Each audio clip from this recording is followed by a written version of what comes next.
So I'm up on the scaffolding, chiseling out the log ends for a connector. Sorry about the video there, set up. I'll swing around here and show you where I'm chiseling, and that'll give you a good idea.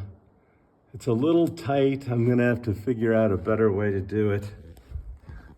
There's the connector right there.